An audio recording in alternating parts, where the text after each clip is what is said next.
Let's get started. Top 11 Houston high school football area rankings. Of course, we're going to start at the top. And you've got a team that's been a perennial power in HISD with your number 11 choice. Okay.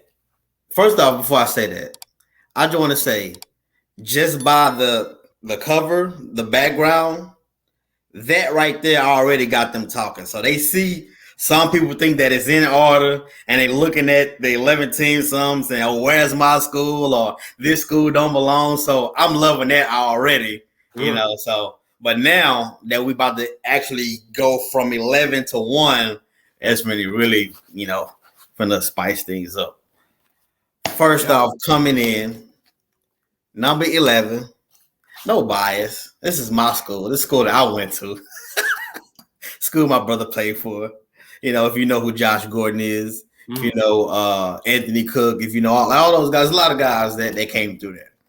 Deshaun Jameson. The Lamar Texans. See, if you one thing about HISD, it's clearly by far the biggest district in the Houston area. It's over 20-some teams. And year in and year out, Lamar's always at the top. I think they had a streak going for over 40 years to where they never lost a district game. Wow. And that was snapped 2 years ago by the Heights. So over 40 years, way before I was born, way before I ever went there. You know, so that's the one team you can count on for sure. If nobody else making the playoffs, you know they're making the playoffs. You know, sometimes, you know, they made the state championship once in my lifetime. Fortunately, we had to face Colin Murray. That didn't end well, but yeah, no. So this Lamar team, I like. The one thing they lost is their quarterback, the senior quarterback, Kenny Rosenthal. He's a senior. He graduated. But you have Jordan Reeves, who's an athlete. He's going into his senior year. He played pretty much a little bit of everything: quarterback, receiver, running back, you name it. Man, he can actually throw the football, and he actually have a legit target. And Tristan T5 Brown, both of those kids actually played in our circuit before. Yep. This year and past years. They have a they offensive line is pretty good too. I would say they led by the 4-star Jamad. He's pretty good. He's been racking up offers. He got offers from everybody. He's been on fire. It seems like every time I'm logging on, I see his name pop up somewhere. He didn't receive some type of recognition for something. I don't know, but the defense will be pretty good. They're young. The secondary probably will be their strength. You got Cam Vanderbilt back there. You got Corin Gaines back there. The safety play, they always pretty much had great safety play. Overall, man, I think Coach Mike Lindsay, he's done a phenomenal job with those guys. I believe they went 8-2 last year, and they thumped Jersey Village in the first round. Thumped them, and everybody thought they was gonna lose to Jersey Village. They was gonna lose this game. And they gave Ridge Point all they can handle too in the second round. Should have won that game, but yeah, no. So I like kicking things. I like this Lamar team a lot. So you're thinking they'll continue their district dominance into this season as well? Oh, that's easy. That's a cakewalk this year. It'll be a cakewalk this year. All right. Well, moving on to our number 10 team. Second round loss last year, but you're pretty high on Coach Brad Butler's guys there at Shadow Creek. Yeah. See, those are my guys. I'm probably like 10 minutes. I'll probably live 10 minutes away from Shadow Creek. They like right up the street. So that's the one team I probably watch even more than Lamar. And so I'm real familiar with a lot of those. I even went to school with with two of the coaches actually on the coaching staff. But no, I really do like this team. I told people last year before the season started, I said Shadow Creek is back. Just watch, because they had after Kyron Drones, after they won the state championship in 2019, they had a couple subpar years, a couple down years to their standards at least. But I was like, after that, I was like, Just watch this team. Now, I didn't expect them to go 10-0 in the regular season. I was thinking more 8-2, maybe 9-1-ish, something like that. But I definitely thought they were going to be really good again. And they went undefeated. They breezed past the first round. They just ran into a buzzsaw. And that Summer Creek game, I was at that game. It was at the University of Houston Stadium. And if you look at the score, it was 36-20, right? That's the final score. So you probably think they handled them pretty easily. Yeah. But it's so crazy if you go back and watch. It was like 1 or 2 plays away from it going the opposite way. Like one of the corners caught a pick, literally on his way going to a pick six. Nobody in front of him. He fumbles the ball. No contact. Like it was like flukish stuff like that. Like, man, it was. They had like 3-4 plays like that. So, but no, I definitely like this team. You're going to see Ja'Cory Watson. He played quarterback when Duke Butler went down last year, and I spoke with him. He said he's going to be playing quarterback this year. They also have another receiving threat, Ashton Jones. He's been picking up offers. That kid about 6'4". He's big target. You got Talik. He's coming back. He's playing running back. Maurice Williams, All-American safety / linebacker, whatever you really want him to do. He's coming back. My boy Zion, he's on the line, pass rusher. So no, they got guys at pretty much every level of the defense. Offense too. Offensive line pretty much always gonna be huge. But the thing with Shadow Creek, it's not about if they'll be good. It's about how good they can actually be. Like I said, they have the talent if you want to go player for player. But, it's about that chemistry. They're gaining momentum going into the postseason. And sometimes it's about the matchups too.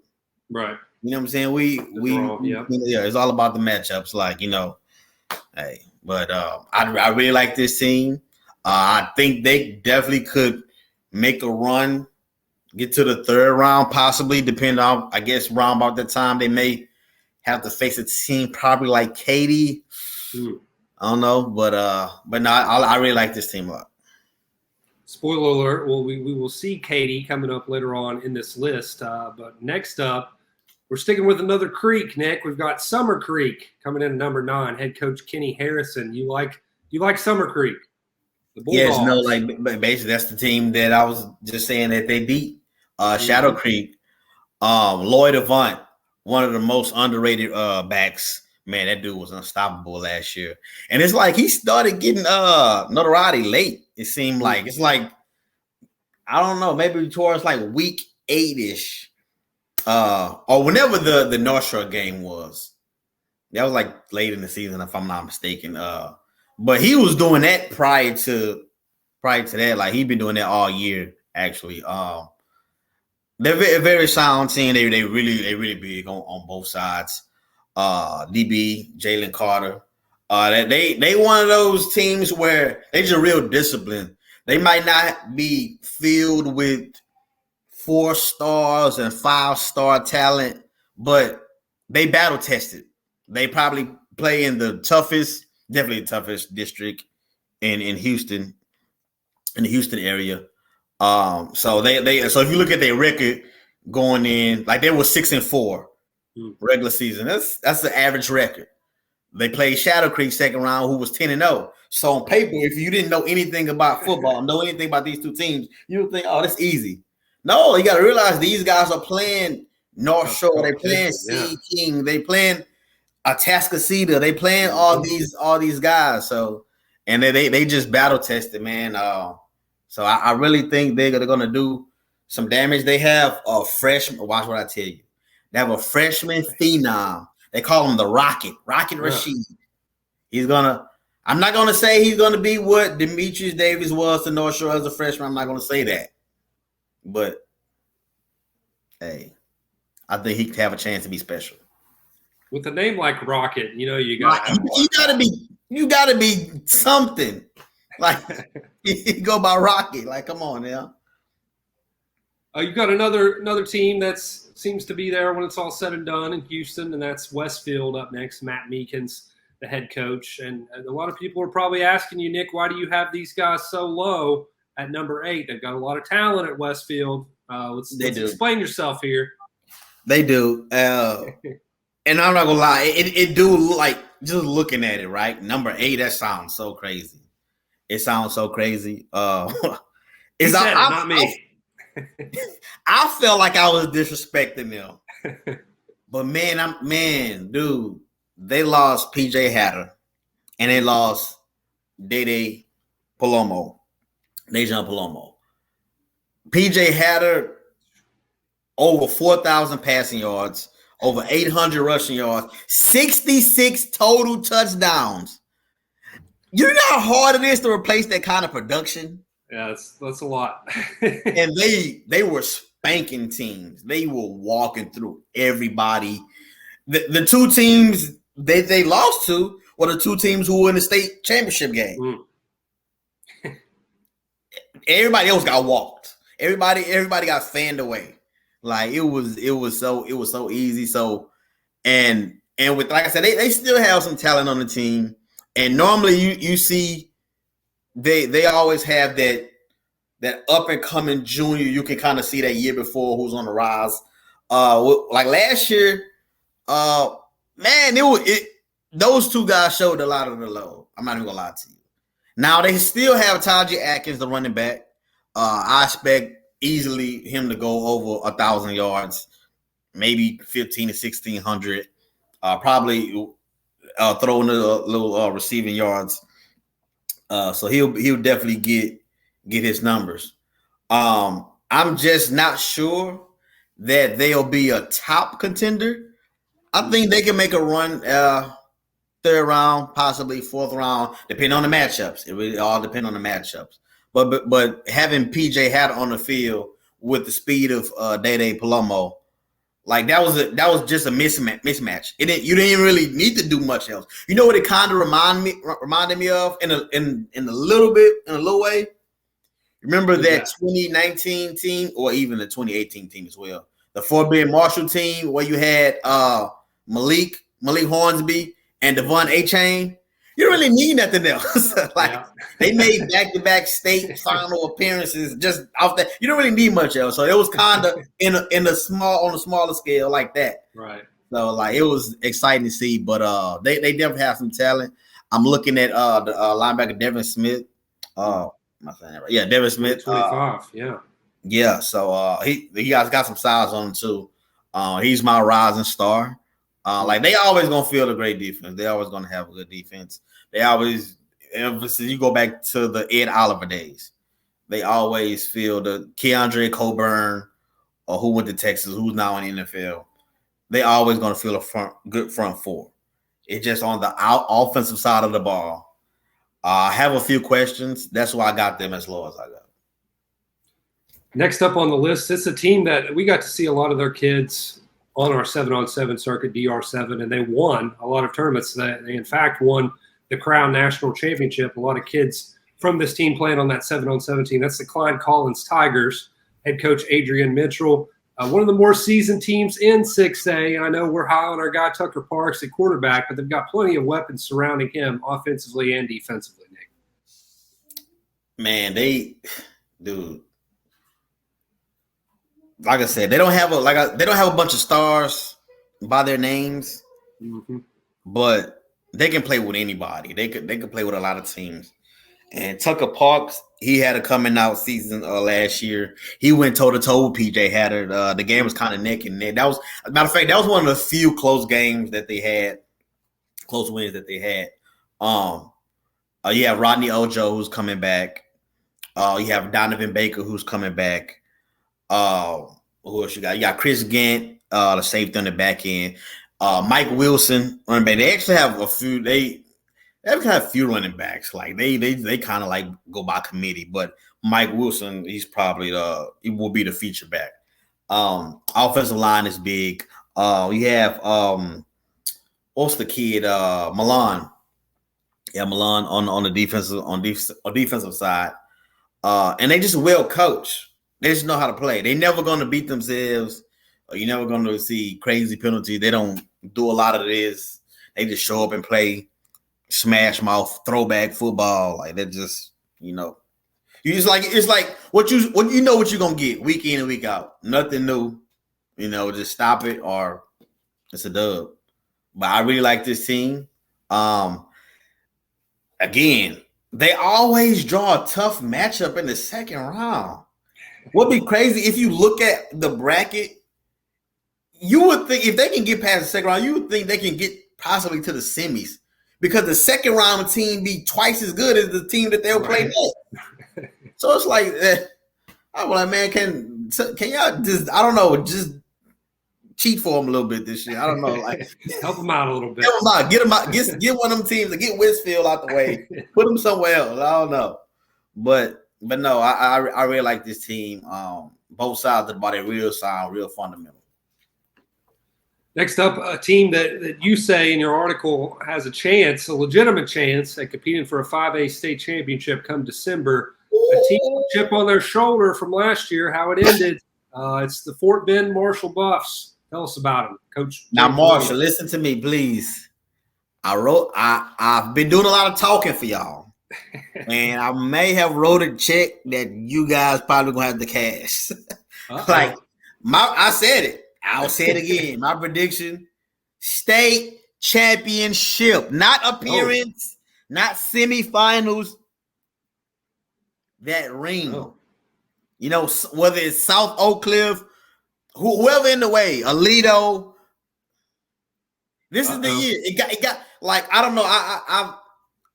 They always have stacked talent. They always have top talent, but something just feels different about this year. You got a sophomore quarterback. That dude like 6'4", KK Johnson. He can really spin it. All the receivers, Jacaden Ferguson. He's highly recruited. Like that's a guy last year. I didn't even know his name. I went to go see Jacoby Banks play, the University of Houston signee, and he just flashed out. I'm like, okay, I know Jacoby, but who is that? So I did my research. I say, oh, okay. He got a bunch of D1 offers. The secondary probably, oh my God, Isaiah Williams. He's only a 2026 kid. And if you look at the offers he racking up, he probably gonna be an All-American by his senior year. You got Caleb Chester, another guy who probably got over 30 offers. Not Caleb. No, Joshua Laird. He's the one that got over 30 offers, but Caleb Chester, he's right there.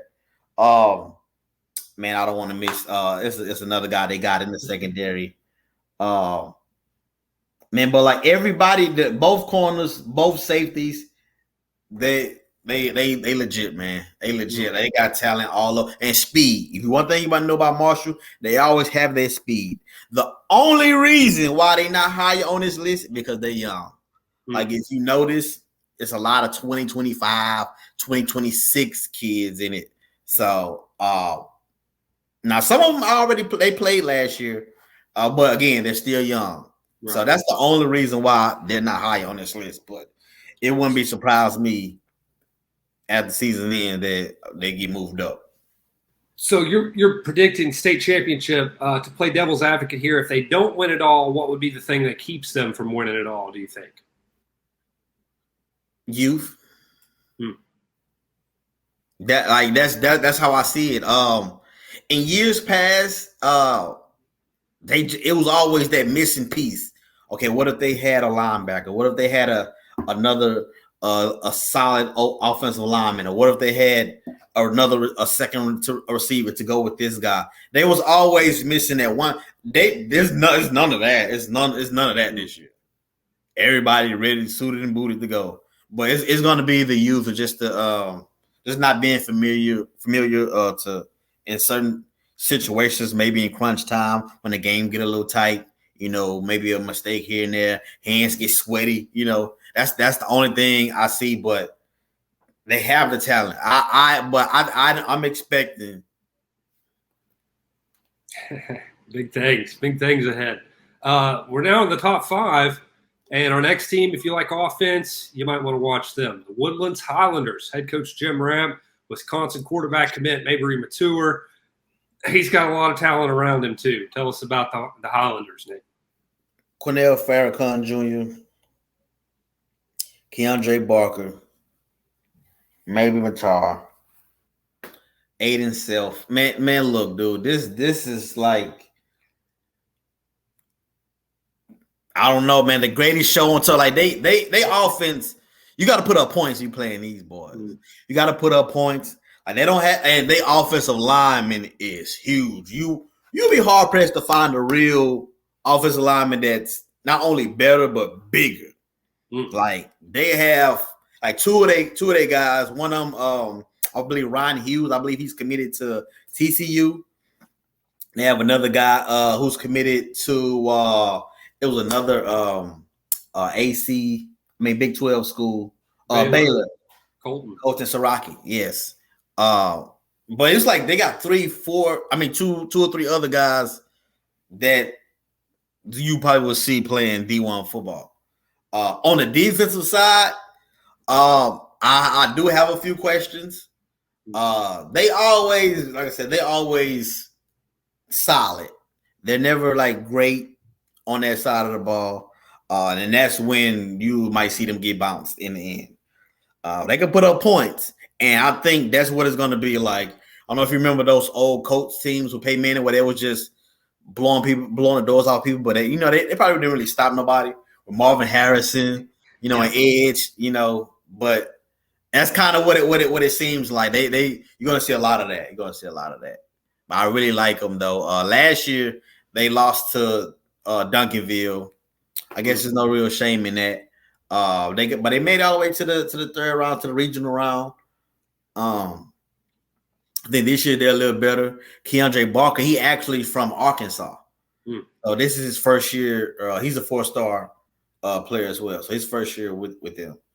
But I believe he's committed to Penn State. Adding him to the offense, to the mix of things. I mean, we talked about all the highly touted receivers, but adding Barker, that's a whole nother dimension. Do you think that kind of takes Woodlands to a next level as opposed to where they were at last year? I do because like they were kind of pass heavy. You knew what they was gonna do. Now a lot of teams still couldn't stop it, but with this, you kind of got to pick your poison. You're gonna give up something. Right. You're gonna give up something. That's why I say it's gonna come down to the defense. Who can make? They got Clayton Caden. So he's gonna be real good on that side of the ball. But they don't have a lot of vets, a lot of seniors. But I think they'll be in every game, bro. They'll be even against the good teams just because of that offense alone. We're going from number 5 now to number 4. We've got the Bobcats from Cy-Fair, Jeff Miller. No strangers to the spotlight, but it seems like they're kind of being overlooked a little bit. They've got a Texas Longhorn commit, Trey Owens. But what can you tell us about the Bobcats? Why aren't they getting as much love? They're kind of on the outside looking in even of your top 3. So what maybe do they need to do to bump up a little bit? They just in 6A. Like it's tough. I think number 4, that's still pretty high. But to actually contend, man, it's tough, man. They have the players. Trey Owens, like you said, he's a dog. The Berry Center, like I don't like, bro. Listen, bro, that's one of the most beautiful stadiums in all of Texas. It is, and it's a real. They have a real fan base, like that whole Cypress area. You got Cy Falls, you got Cy Park, but nobody care about those schools. like people, they come to see Cy-Fair. It's always been like that. They always had a great running game. You got Cooper Stevens, the tight end. Look for him to have a real good year this year. The offensive line always good. The defensive line pretty much solid every year. I believe Trey Owens, and that extra, he had a breakout year last year, but this year, like I think you're gonna really see him put it all together. And so they're going to surprise a lot of teams. Like I said, I don't know how far that they'll go because, like I said, eventually they're going to run into them dogs. And, you know, there's not really you can do about that. But if they were, I don't know, man, if they were in another, I don't know, 5A or maybe even D2, I don't know. But they might have a shot. But because they always good, though. But I really like this team. You got Blessed Adewume. He's a dog on the line. So he's going to open up a bunch of holes. But, you know, they'll be ready to go. I just don't know how far. Probably, I'll give them third round. Now, you mentioned home field advantage and fan support and crowd support. And I think the next team might be the best in Houston. I don't know. You might disagree. But the Katy Tigers, Gary Joseph, total team effort. They've got a great team coming into this year, as they seem to have each and every year. What can you tell us about Coach Joseph's Katy Tigers this year? Same thing as I would say, as anybody would say every year. They're going to run the ball. They're not going to shoot themselves in the foot. They're going to play solid defense. Like, everybody know what Katy going to do. They're going to line it up, run them down your throat. One thing about them, if you give them a lead, especially if you give them a double-digit lead, it's hard to come back. You got to get it. You got to jump out on them early, and that's what Vanderbilt. Well, actually, they had the lead early, but they was kind of going back and forth. And if you can just keep it like that, you might have a chance. And that's what Vanderbilt was able to do to open it up in the passing game.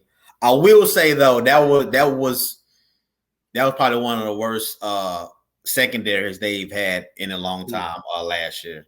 Though a lot of those guys are young, so they should be much improved. But man, they got a stud, London Pilbeam. He's running back. He was actually what's crazy. He wasn't even playing varsity last year. Wow. He had over 2,000 rushing yards. He had over 2,000 rushing yards on the JV team. He's a little bit under 6 foot, probably 5'11" and a half, but that's solid for a running back. You know their line is going to be good. You got Cohen Eccles on the line, highly recruited offensive lineman. It's nothing. There's no tricks about it. Gary Joseph, he always had them boys ready to play, and they by far have the best home field advantage in the city. Like when you be at Legacy Stadium, you might think you out of town.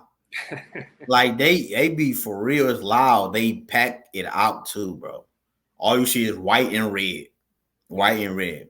But that's another team. They're gonna make a deep run. I assume they're gonna be back in D2. Man, I expect them. I wouldn't be surprised if they win state or at least get there. They should have got that last year too. Shouldn't have lost to Vandergrift. Like Seth Davis, man. Come on, man. This is last year. Come on, man. But no, they're definitely going to be a contender.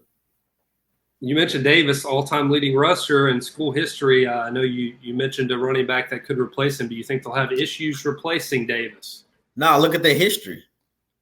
Just look at the history. You know, DeAndre Glass, like that's what they do. That's what they do. They run the ball. They run the ball, bro. Like that is what they do. Like I'm not saying that Seth Davis is a system running back or system back because he was getting on his own. He was getting on his own. But that's the one thing they always had. I can count on it. I will bet on that. Like the running game, it won't be a problem at all. It may be something else, but it won't be that. All right. Well, we've got all the way down to our final two. So here's where things get interesting. We'll go ahead and when we say number two, everyone's going to know who number one is. So yeah. We'll just go ahead and do it. Number two, Atascocita Eagles, Craig Stump. If they were maybe in the D2 bracket of 6A, they might have a couple rings on the fingers. But again, it all comes down to the draw. But is this maybe the year that the Eagles can hoist that trophy in Dallas at Jerry's World in December?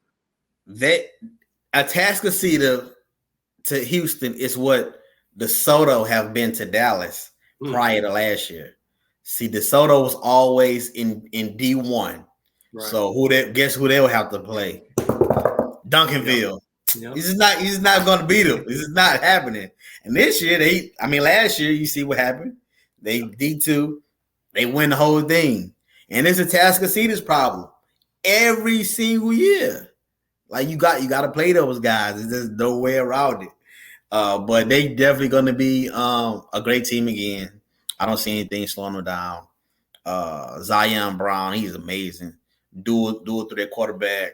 Man, he probably best when he is getting flushed out the pocket. I've seen him do some amazing things where I didn't even think you can physically do some of them things that he was doing. Kyron Pate was going to be really good for them, real solid receiver. You got Torrey Blaylock, 4-star running back.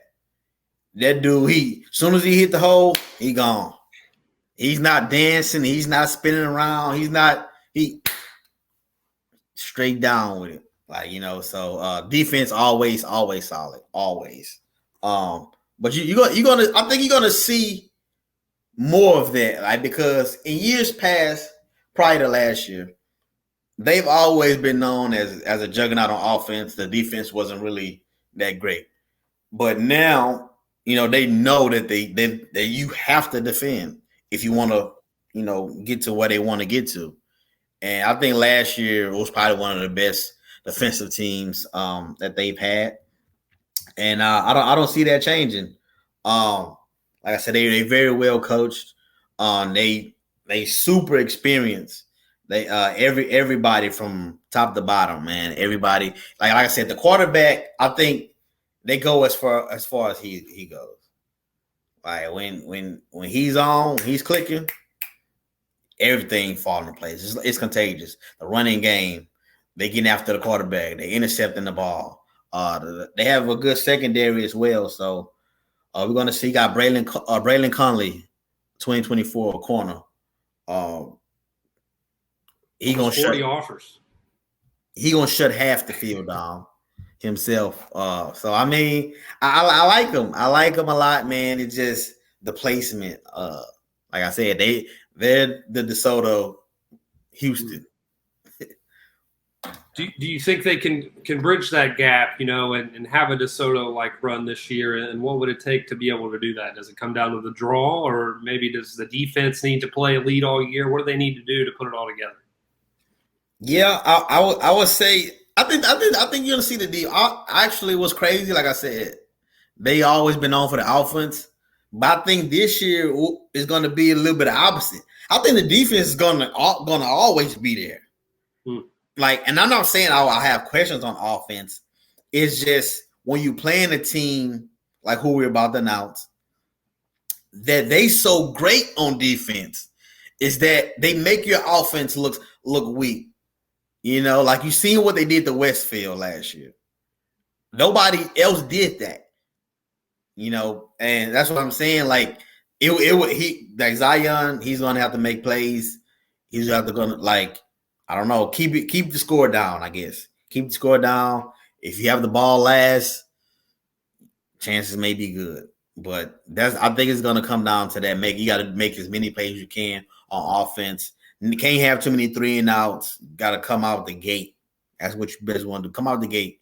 And another thing, where this next team, they've had trouble, if anything, special teams. So I don't know if you can try to score, get a return, a block. That's the one thing that they kind of had semi-struggles with. But it's going to be tough, but exciting to see. Well, without further ado, I'll give you a little drum roll here. Well, you say in the article, you don't even need a drum roll because everyone knows who is going to be number one here with this one. Even with a new coach, the North Shore Mustangs are your number one. Willie Gaston coming in, replacing the legend John Kay, who went to Rice. You still got the Mustangs number one. Tell us why, Nick. It's the same. It's the same as John Kay.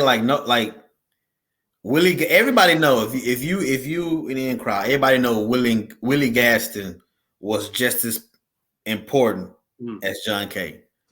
And so like even when Coach K left for Rice, it was kind of like a no-brainer. Okay, Coach G, he definitely should get that job. I would have been shocked if it would have went to anybody else, especially an outsider. But I don't think they're gonna miss a beat at all. That's not to diminish what Coach K has done. He was a huge voice to that team. But man, I think I'm speaking with Caleb Bailey personally. He's hungry because he didn't get to play. He went down early in the year in the CE King game, and I remember like after when I covered the state championship that game, and I was back there in the locker room, at Jerry World with them boys, and dude, tears coming down his eyes, and he wasn't even out there. It wasn't. Nobody can say it was his fault. Like he would. That's how passionate he is. I seen him at the Crown early a couple months ago, just chopping it up with him, man. And you're like, man, hold me to it. Like yeah, I got you. But he's hungry. He's hungry, and plus, not just him, man. That team is stacked. I don't even know how they even going to fit all those receivers. How they going to get all of them on the field? Because you got Chris Barnes and Terrence Guillory. Both of those guys wasn't supposed to start last year, but they end up having to play a more significant role because they had to play David Amador at quarterback. So they kind of took him away, and those guys filled in great. So now they got that experience. Right. Along with Cam Smith, who's a 2025 kid, along with a guy who never played, who's a transfer, and Dion DeBlanc, who's a 4-star recruit. He didn't play at all because of eligibility reasons, Wow. And they have Caleb Thomas, who's also being recruited by D1 schools. Jacoby Isom is their offensive tackle. He's going to be they main guy this year. He had to go up against Colin Simmons. Everybody know what happened, but hey, the best teacher is experience. So hey, the defensive side of the ball, they bring it back Jarvon Coles, they bring it back Dylan Dixon, both great linebackers. So that might be their strongest point, even with Devin Sanchez in the secondary. They got a transfer, 3-star transfer, Levante Johnson from CE King. So they're gonna be right back in the mix. Now I know they lost 3 starters in the secondary. It's hard to replace those guys, but everybody know, man, that's DB high right there. You've seen it with Upton Stout.